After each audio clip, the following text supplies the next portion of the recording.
Vamos a mais uma aula de Direito Constitucional. Vamos continuar o artigo 5º, falando do inciso 26. Vejam. A pequena propriedade rural, assim definida em lei, desde que trabalhada pela família, não será objeto de penhora para pagamento de débitos decorrentes de sua atividade produtiva, dispondo a lei sobre os meios de financiar o seu desenvolvimento. A pequena propriedade rural, em determinadas condições, não pode ser penhorada. Não pode ser utilizada como garantia para pagamento de uma dívida, para o pagamento de um financiamento. O pequeno proprietário rural, quando utiliza um financiamento ou um empréstimo para investir, aplicar na produção de sua pequena propriedade, não poderá ter sua propriedade penhorada. Mas existem alguns requisitos para que isso não aconteça. Nós temos uma lei que é o Estatuto da Terra, que vai conceituar, vai definir o que é uma pequena propriedade rural. E desde que trabalhada pela família, é uma questão importante. Significa que a força de trabalho existente ali é uma força de trabalho familiar. A produção desenvolvida é uma produção que depende de uma força de trabalho familiar. É uma economia de subsistência. A pequena propriedade rural que vai dar condições para essa família subsistir. Ou seja, o que é produzido ali é para o sustento do pequeno proprietário rural. A força de trabalho utilizada é uma força de trabalho essencialmente familiar.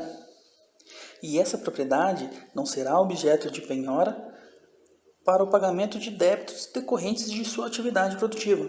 Como, por exemplo, se o pequeno produtor for até o banco e pegar um financiamento, um empréstimo, para financiar a atividade produtiva, se esse produtor não tiver condições de quitar o financiamento, de saldar com o seu compromisso, se ele se tornar inadimplente, o banco não pode ir e pedir a penhora. O pequeno proprietário rural, ele tem essa garantia. E temos dois motivos para essa preocupação com a pequena propriedade rural aqui no Brasil. O Constituinte teve essa preocupação sendo inclusive um direito fundamental. A primeira situação é que grande parte daquilo que nós consumimos no nosso dia a dia, no café da manhã, no almoço, na janta, em todas as nossas refeições, grande parte do mercado interno brasileiro de produtos agropecuários tem origem na pequena propriedade familiar.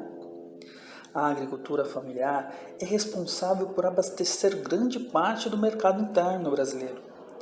E se o pequeno produtor rural tem esse importante papel no abastecimento do mercado interno de alimentos agropecuários, esse produtor precisa ter um tratamento diferenciado. A preocupação da Constituição não é com o grande proprietário ou com a agroindústria, nem com o médio proprietário, é com o pequeno proprietário. Uma agricultura familiar de subsistência que é responsável pelo abastecimento de grande parte do mercado interno brasileiro. Por isso, a grande importância desse pequeno produtor rural. As grandes indústrias se preocupam mais com o mercado externo, se preocupam mais com o lucro. E esse pequeno proprietário tem que ter um financiamento facilitado, toda uma política social necessária por trás do financiamento das pequenas propriedades rurais.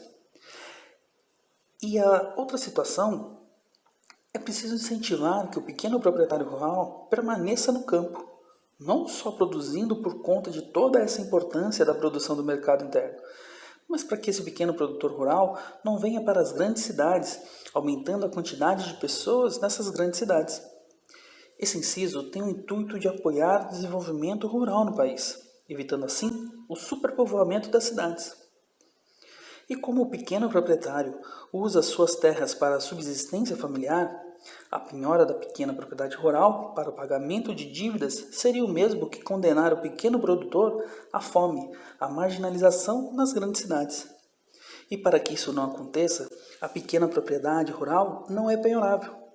Mas lembrando que a pequena propriedade rural que não pode ser penhorada é aquela pequena propriedade rural trabalhada pela família. E desde que o financiamento, o empréstimo obtido junto ao sistema financeiro, junto ao sistema bancário, seja para aplicação na sua propriedade, na sua própria atividade produtiva. Nossa próxima aula, vamos continuar o artigo 5º e vamos falar do inciso 27, que fala sobre os direitos autorais. Os autores pertencem ao direito exclusivo de utilização, publicação ou reprodução de suas obras, transmissíveis aos herdeiros pelo tempo que a lei fixar. Até mais.